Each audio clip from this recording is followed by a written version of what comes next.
सावन का आखिरी सोमवार हो, जो लोटा जल का लेकर जा रहे हो उसमें थोड़ा सा इत्र, अगर इत्र नहीं हो तो गुलाब की पंखड़ी, पंखड़ी नहीं हो तो कोई फूल की पत्ती उस जल में बाबा को समर्पित, इत्र हो तो ज्यादा अच्छा। आखिरी सोमवार को या सावन महीने का आखिरी दिन आप शिव को जब 2 लोटा जल चढ़ाएं तो उसमें इत्र का भाव रखकर, कामना कर कर, त्र्यंबकेश्वर बाबा का स्मरण कर कर और महामृत्युंजय मंत्र को जपते हुए। कौन सा मंत्र? ये वेद का बड़ा सुंदर मंत्र है, इसको चिल्लाकर नहीं बोला जाता, भी महामृत्युंजय मंत्र का स्मरण करते हुए। और अगर महामृत्युंजय मंत्र याद नहीं हो तो पंचाक्षर मंत्र नमः शिवाय, पंचाक्षर का स्मरण नहीं रहे तो षडाक्षर ओम नमः शिवाय, षडाक्षर का स्मरण नहीं हो तो श्री शिवाय नमस्तुभ्यम। और मेरा निवेदन सभी मेरी जीजियों से, मेरे जीजाओं से, मेरी बेटियों से, बेटाओं से, मेरी माताओं से, श्रावण के महीने के जितने सोमवार रहें, प्रत्येक सोमवार को शंकर जी का अगर मंदिर जा सको तो ठीक है, ना जा सको तो शिखर का दर्शन, और वो भी ना कर सको तो अपने घर में जो शिवलिंग है उस पर 3 बार, 3 छोटा सा लोटा ले लो, बड़ा लोटा ले लो, कैसा भी 3 बार शिव जी का नाम लेकर 3 बार जल को अवश्य चढ़ाओ। जितने सोमवार पड़े श्रावण के महीने में आप 3 बार, भले 1 लोटा जल है उसी को रोक रोक कर 3 बार चढ़ाओ, और 3 बार चढ़ाओ। जैसे शिव मंदिर में 3 ताली का नियम है, सावन महीने में 3 लोटा भात, 2 लोटा जल पर रुककर 3 बार अगर जल चढ़ाया जाता है तो ब्रह्मा, विष्णु और महेश उस जल को स्वीकार कर कर तेरे घर का भंडार भर देते। 3 बार सावन के महीने में किसी भी एक सोमवार को अगर व्यापार नहीं चल रहा है, नौकरी नहीं मिल रही है, तो कोई तकलीफ आ रही है, तो कोई कष्ट आ रहा है, कोई रोग बढ़ रहा है, डॉक्टर से ऐसा लग रहा है कि ये बड़ी बीमारी बताने वाला है, शरीर में कोई गांठ पड़ गई है और वो जांच के लिए गई है, तो बिल्कुल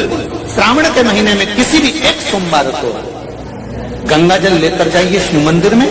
शंकर जी के मंदिर में थोड़ा सा गंगा जल नंदी को समर्पित कर कर, थोड़ा अशोक सुंदरी को समर्पित कर कर, थोड़ा गणेश और कार्तिकेय को समर्पित कर कर, थोड़ा सा गंगा जल जया, विषहरा, शामरीबारी, दौतली और देव को समर्पित कर कर, थोड़ा सा गंगा जल शिवलिंग को समर्पित कर दो। उस गंगा जल को वापिस झेल कर लेकर आओ, 3 दिन तक लगातार उस गंगा जल को पीना प्रारंभ करो। उसके बाद जांच के लिए आप कहीं पर भी जाइए, बाबा कृपा जरूर करेगा, ये निश्चित था।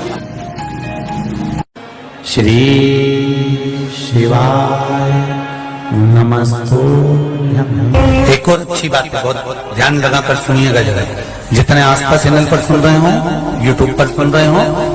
फेसबुक पर सुन रहे हो या इस पंडाल में श्रवण कर रहे हो, बहुत सावधानी से ध्यान दीजिएगा। कभी श्रावण महीने में अगर आप शंकर जी के मंदिर में जाएं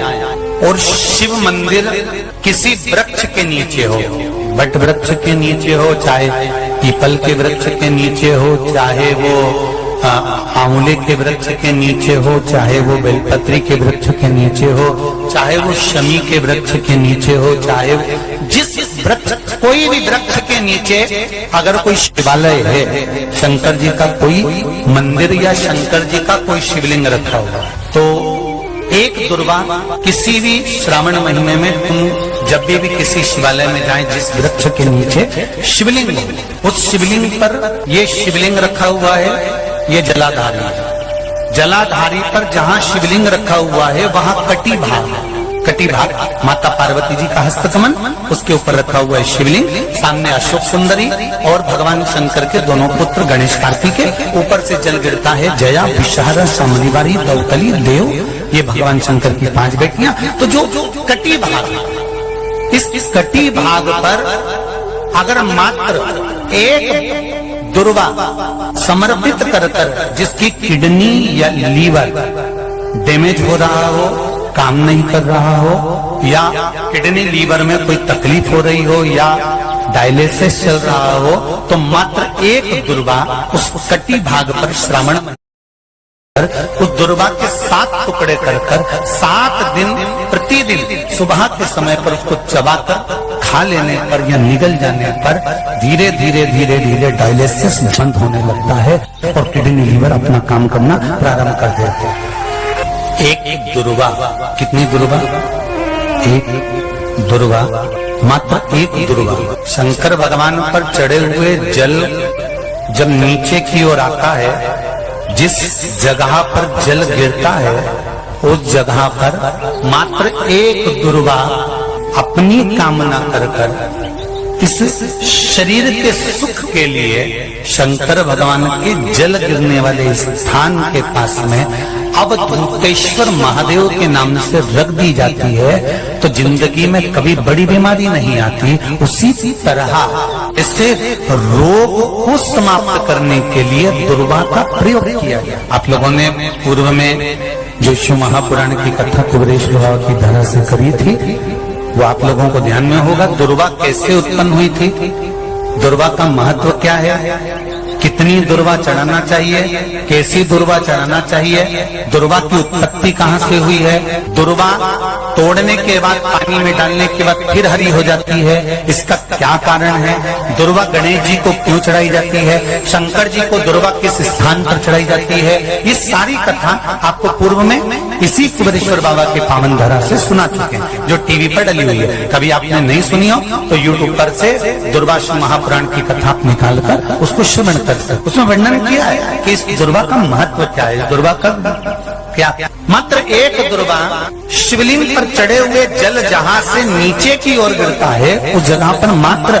अपने शरीर की कामना करते हुए भगवान से रोग मुक्ति के लिए एक दुर्वा अगर समर्पित कर दी जाए तो कोई बड़ी बीमारी जिंदगी में आ ही नहीं सकती, ग्रहण ही नहीं, मतलब ग्रसित नहीं। कथा का विराम होने जा रहा है। श्रावण का पहला दिन, वैसे तो अभी आप गुरु पूर्णिमा की कथा सुनेंगे तो उसमें हम वर्णन करेंगे इस चीज का। श्रावण का पहला दिन और श्रावण का समापन का दिन,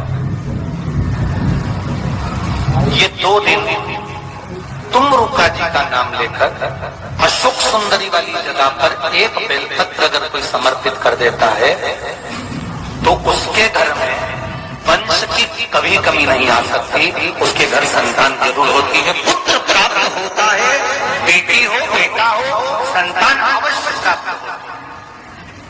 वंश बढ़ता है। एक बेलपत्र शिव को अपनी मनोकामना कर रोग धोग बीमारी तकलीफ कष्ट दूर करने के लिए शंकर के शिवलिंग पर अगर बन सके तो मंदिर में, आप लोग तो यहाँ है तो देवाधिदेव महादेव कंकर शंकर को चढ़ाओ, और अगर बेलपत्र नहीं हो तो बेलपत्र जो चढ़ी हुई हो उसी को धोकर वापिस चढ़ाओ। वापिस और सावन का महीना है, दिल से बाबा को रिझाओ।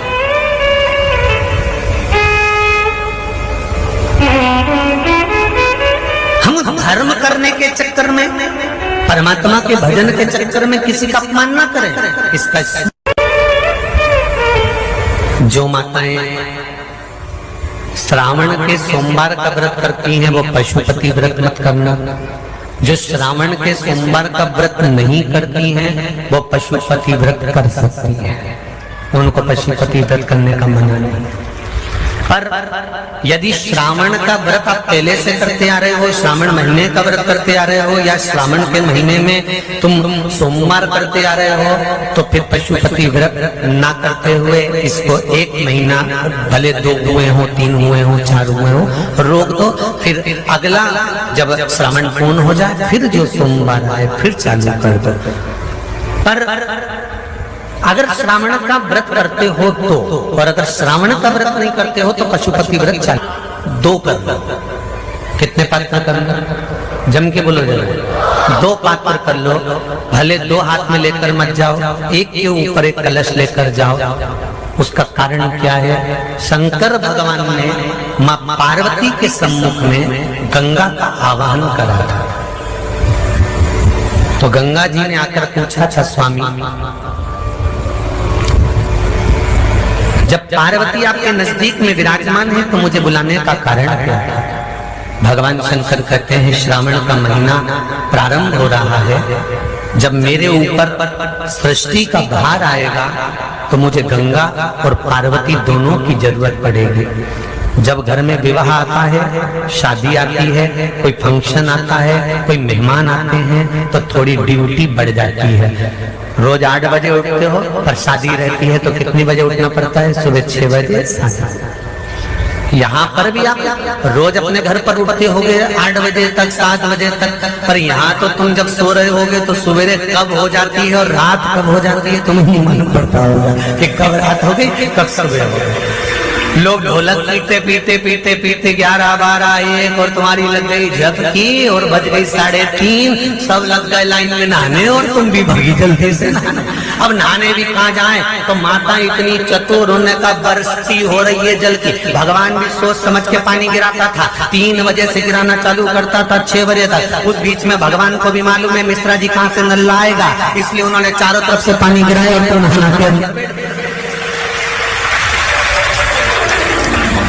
बोलो सही है कि गलत है?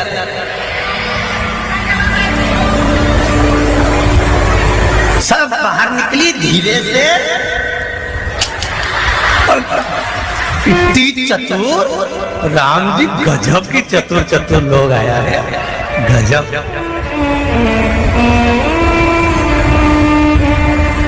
पर एक बात कहूंगा, दिल लेकर आए हो, मेरा महादेव भी तुमको दिल से लुटाएगा, ये पक्का है। 5 पुष्प और 5 लोटा जल सोमवार